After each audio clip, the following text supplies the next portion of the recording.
नमस्कार, देख रहे हैं साधना न्यूज मध्य प्रदेश और मैं हूं आपके साथ नेहा जी। आगामी दिनों में विधानसभा के चुनाव है। दोनों ही पार्टियां अपने अपने तरीके से पुरजोर तैयारियां कर रही है।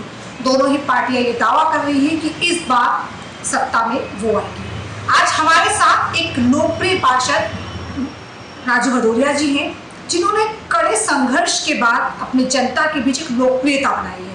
तो ये सीधे राजू भदौरिया जी से बात करते हैं और जानते हैं कि उनके विकास कार्यों के लिए उन्होंने किस तरीके से कार्य किया और जनता उनके विकास कार्यों से कितनी खुश है। साधना न्यूज़ में आपका आप किस तरीके से आप अपने वार्ड का विकास आपने किया है और जनता क्या वाकई आपके विकास कार्यों से खुश है?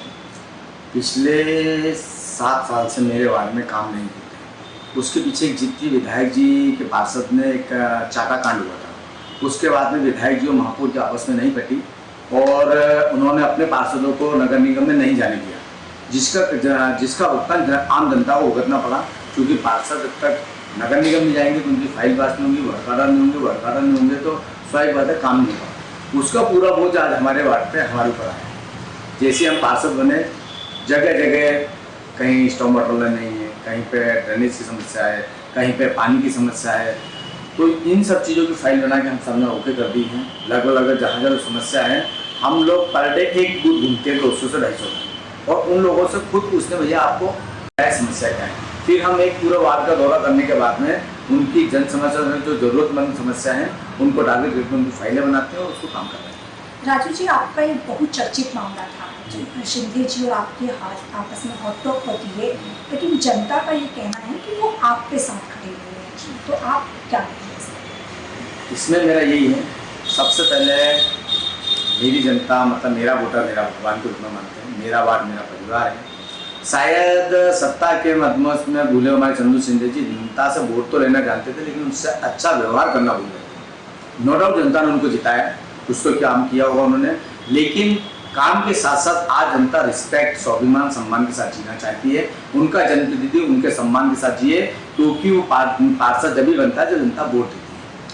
अच्छा, आपके वार्ड में चूंकि प्रदेश में बीजेपी की सरकार है, सेंट्रल में बीजेपी की सरकार है और कांग्रेस के पार्षद है, तो क्या आपको वो सारी योजनाओं का लाभ मिलता है, जैसे लाडली बहना योजना, लाडली लक्ष्मी है, और आपके क्षेत्र में आपने कितनी बहनाओं को ये लाभ दिया है? काम करने के लिए खुद में हिम्मत चाहिए, खुद का साथ चाहिए, और कोई भी जनप्रतिनिधि का काम जो सत्ता जनता ने चुन के बचाया वो शासकीय विभाग के अंतर्गत आई जाता है और उसका काम करना जिम्मेदारी होती है। तो मुझे नहीं लगता कोई भी अधिकारी हमारे काम को डेलीगेट। राजनीति में 40-60% का रेशो होता है, एक आध बार डिनार किया जाता है, लेकिन आपकी कर्तव्य निष्ठा बराबर है और आप कंटिन्यू काम करते हैं तो शायद कोई काम नहीं रोक पाता, थोड़ा डिले जरूर हो जाता है। तो मुझे लगता है लाडली लक्ष्मी योजना के काम करने में शायद 3200 परिवारों को हमने फॉर्म भराए हैं और 3200 परिवारों को सरकारी योजना का लाभ दिलाया, क्योंकि जनता को सरकारी योजनाओं का लाभ दिलाना हमारी जिम्मेदारी, चाहे उस समय सरकार भाजपा हो या कांग्रेस। उस जनप्रतिनिधि की जवाबदारी है कि जनता के बीच में जाए, क्योंकि कोई भी अपनी जेब से नहीं देता है, सरकार खुद सरकार के बजट से पैसा मिलता है, इसलिए हमारी जवाबदारी उसको हम दिलाएं। मध्य प्रदेश में आगामी दिनों में चुनाव है और चुनाव को लेकर के सरकार में लगातार तेज हो रही है। दोनों ही पार्टी एक दूसरे पर आरोप लगाती है, लेकिन एक समस्या जो मध्य प्रदेश में लगातार देखी जा रही है, 51,000 भर्तियों की बात करें, महंगाई की बात करें, बेरोजगारी की बात करें, और अब तो कमलनाथ जी भी ये कह रहे हैं कि इस बार अगर सत्ता में वो आते हैं तो बिजली बिल हाफ कर देंगे, 500 रुपये में गैस टंकी देंगे। तो आपको नहीं लगता है कि नारी को सशक्त बनाने के लिए, प्रदेश को सशक्त बनाने के लिए रोजगार की आवश्यकता है बजाय वादों की? हाँ, ये बात आपकी सही है कि जो सरकार है और वो घोषणाएं जो कर रही हैं वास्तव में कहीं ना कहीं निम्न स्तर के लोगों के लिए तो ठीक है, लेकिन मध्यम वर्गीय से ऊपर वाले परिवार के साथ कहीं ना कहीं छलावा होता है। मैं भाजपा कांग्रेस ऊपर बात कर रहा हूँ, ये कहीं ना कहीं मध्यम वर्गीय से ऊपर जो लोग जीवन जीते हैं, जो संघर्ष करते, मेहनत करते, कमाते, उनके साथ कहीं ना कहीं छलावा होता है। लेकिन हमारा संविधान कहता है कि 100 लोग एक मुलजिम छूट जाए, 100 मुलजिम छूट जाए, लेकिन एक सच्चा आदमी उसमें ना मतलब बेकसूर ना फंसे। तो उसी प्रकार हमारी सरकार की योजना रहती है कि कोई हमारे शहर में या हमारे देश में भूखा ना सोए, तो इसलिए सरकार को योजनाएं चलाना पड़ती है। उसका परिणाम होता है कि हमको इसका कहीं ना कहीं ये घोषणाओं की करना पड़ती है। ये मजबूरी मान लो या फिर ये लोगों ये मान लो कि हम इनडायरेक्टली उन लोगों की मदद करें जो असहाय हैं। हम जब आपके क्षेत्र में लगातार घूम रहे थे तो कई लोग आपकी तारीफ कर रहे थे, वो कह रहे थे कि राजू भदौरिया एक ऐसा नेता है जो लोगों के बीच जाता है। तो आज आप अपने क्षेत्र की जनता को क्या कहेंगे? मैं तो यही कहूँगा कि बहुत बहुत धन्यवाद है। आज मैं पार्षद हूँ तो उनके वोटों का हूँ।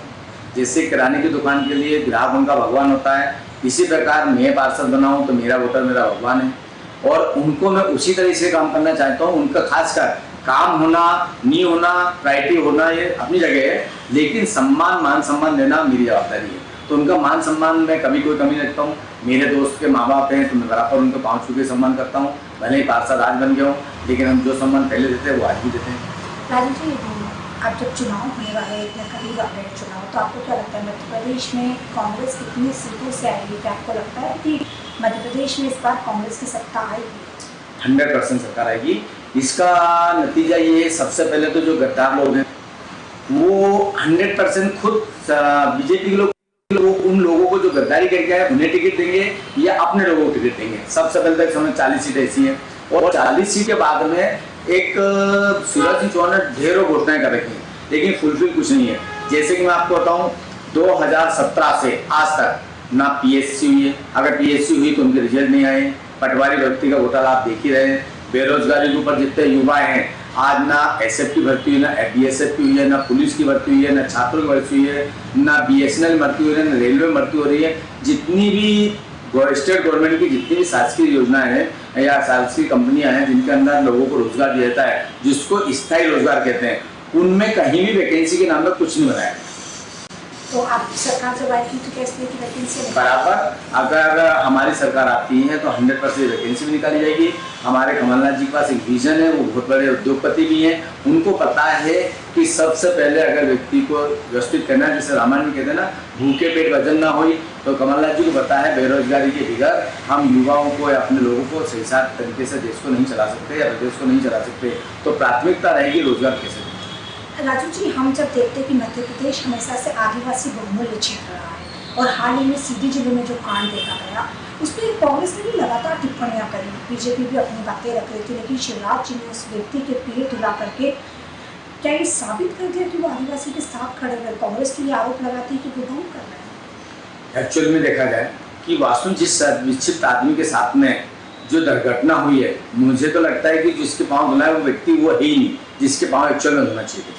दूसरी बात, जिस आदमी के साथ आपने किया, जिस विधायक के बेटे के साथ ही किया, उसके पड़ोस वाले जो सामान्य से अतिक्रमण मुहिम चलाकर एक मीडिया में दिखा दिया कि हमने तोड़ दी गई, जबकि हकीकत तो ये है उसका मकान आज भी एज इट इज है।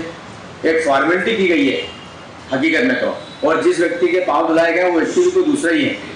हकीकत में तो एक वास्तु की एक नौटंकी है। मैं ये बराबर मेरे पास प्रूफ है कि जिस व्यक्ति के साथ में वो दुर्घटना हुई है वो व्यक्ति तो सामने ही नहीं, कोई दूसरे चेहरा बना के उसके सामने ला देगा। अच्छा, ये जो बार बार घर तोड़ने की बात आती है तो लगातार ये सवाल उठता है, कांग्रेस और कई तमाम पार्टियां सवाल उठाती है कि भाई मुजरिम को सजा देने का काम न्यायालय का है, लेकिन जिस तरीके से शिवराज की सरकार लगातार घर तोड़ रही है और वो माँ बहनें सड़कों पर आकर लगातार रो रही है, आपको कहाँ तक ये सही लगता है कि इस तरीके से घर तोड़ा जाए? मैं तो इस चीज़ में पुरजोर विरोध करूंगा कि वास्तव में बच्चे ने गलती की है और उसके दादा के समय का मकान है या उसके पिताजी के समय का मकान, उसकी जांच की जाए। जांच प्रक्रिया हो, जांच प्रक्रिया में पाया जाए क्या होता है कि मकान कब का बना है, क्या जिस लड़के ने बदमाशी किया, जिसने गुंडागर्दी किया, गलत तरीके से पैसे कमा के मकान बना है, कि वास्तव में उसके पिताजी या दादाजी के खून पसीने की कमाई का बना हुआ है।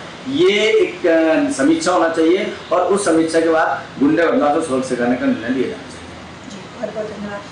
तो आप सुन रहे थे, राजू भदौरिया कह रहे थे कि किस तरीके से मध्य प्रदेश की जो सरकार है वो नकेल कसने के साथ साथ, नकेल तो कस नहीं पाई लेकिन लगातार वादे करेगी, लेकिन अगर मध्य प्रदेश में कांग्रेस की सरकार आती है तो वो किस तरीके से विकास कार्य करेगी, रोजगारों को, युवाओं को किस तरीके से रोजगार देगी, किस तरीके से मूलभूत सुविधाएं देगी। आप देख रहे हैं साधना न्यूज़।